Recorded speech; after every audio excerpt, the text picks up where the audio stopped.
काम करती है, ऐसी संस्था है, उस संस्था के लिए भानावती अपना काम करते हैं। ह्यूमन राइट्स, किसी साहब ने छोटा सा उसका उदाहरण दिया था, विश्व गौ बंजारा दिवस। क्या है विश्व गौ बंजारा दिवस? That is the human rights, जिसे हम कहते हैं कि मानव अधिकार।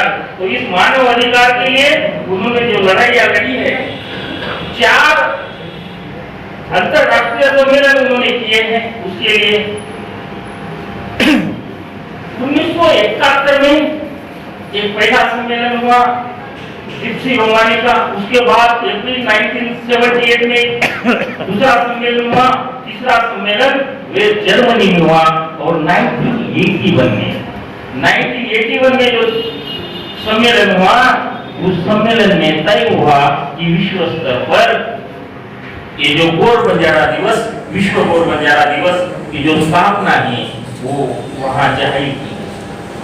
1971 में ललित मित्र अवार्ड मिला। हमारे आत्माराम जी ने कहा कि उसका जो राशि मिली थी वो राशि उन्होंने बांग्लादेशी के जो विक्टिम थे उनके लिए दी। और उसके बाद 1992 में उन्हें पद्मश्री अवार्ड मिला। इस पद्मश्री अवार्ड की एक खासियत है जिसका आप आज फोटो देख रहे हो, शायद दुनिया का, विश्व का ये एक फोटो होगा कि हमारा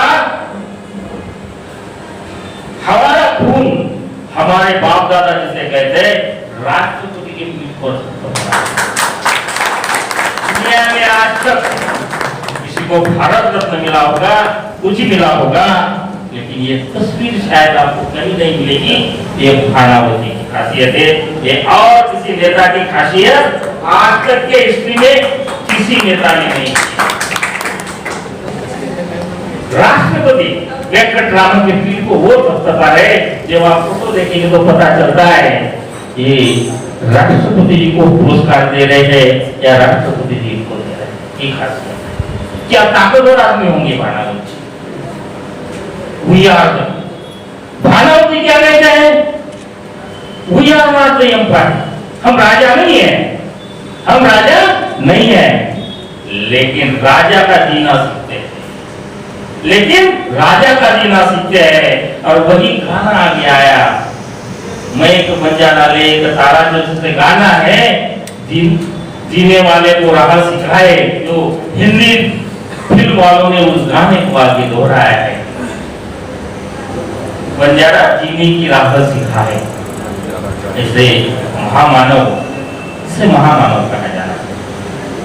उनका जो कार्य है हमारे लोगों को पहुंचना चाहिए। आज भी हमें ह्यूमन राइट्स, मैं उनकी खास बात इसलिए करना चाहता हूँ, स्थानीय स्तर पर तो काम है, लेकिन विश्व स्तर पर जो ह्यूमन राइट्स का काम है, शायद आज भी पूरे विश्व का बंजारा ही नहीं, पूरा विश्व का जो एक स्तर है।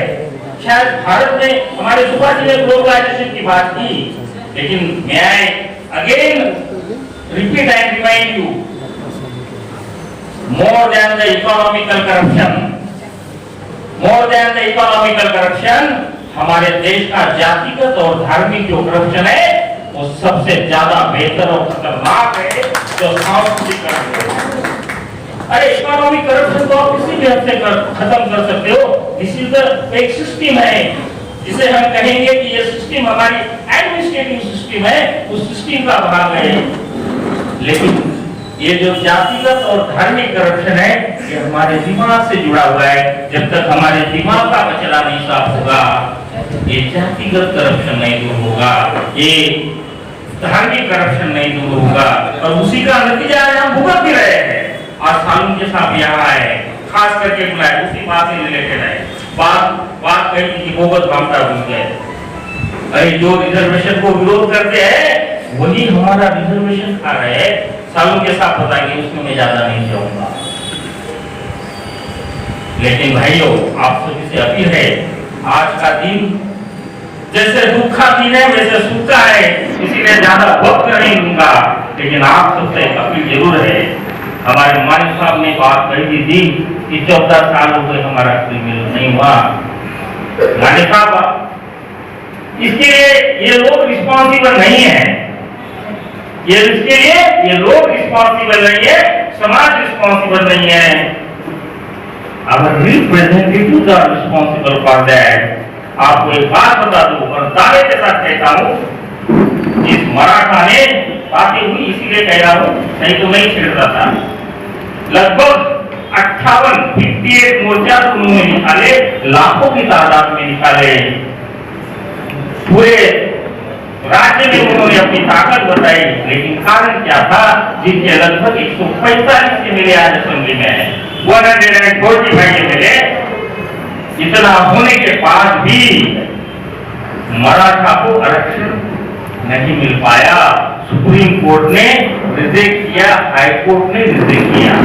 आप सब लिखे पड़े लोग हैं, इसलिए आपको इस बात की जानकारी होना बेस्ट। क्यों रिजेक्ट किया? What is the reason behind that? क्योंकि आरक्षण के लिए जो बेसिक बात है, social backwardness and educational backwardness, और इसके लिए जो काम करने वाली संस्था है जिसे हम कहते हैं राज्य माता साहब, स्टेट बैकवर्ड कमीशन, आज दिल्ली में नेशनल बैकवर्ड कमीशन स्थापित हो गया, उसको दर्जा मिल गया है संवैधानिक। इसी तरह महाराष्ट्र में भी स्टेट बैकवर्ड कमीशन है। द स्टेट बैकवर्ड कमीशन, जिन्होंने 2 बार इस विमुक्त भूमंतु यानी बंजारों की, वडरों की और ये जितनी भी हमारे बयानी जातियां हैं, इनको क्रिमिनल ना लगाया जाए, इसकी सिफारिश राज्य सरकार इन कोऑर्डिनेट कम्युनिटीज की सिफारिश की है। एक बार नहीं 2 बार, 2005 में पहली बार और 2013 में दूसरी बार। जिस बात का अगले साल ये बात हुई थी, शिवाजी राव ने एक सोशल वेलफेयर मिनिस्टर थाना के इस प्रोग्राम में आए थे आप लोगों के, वहीं पर भी हमने एक बात छेड़ी थी, लेकिन मिनिस्टर उस वक्त भी ईमानदारी से इसका जवाब नहीं दे पाए।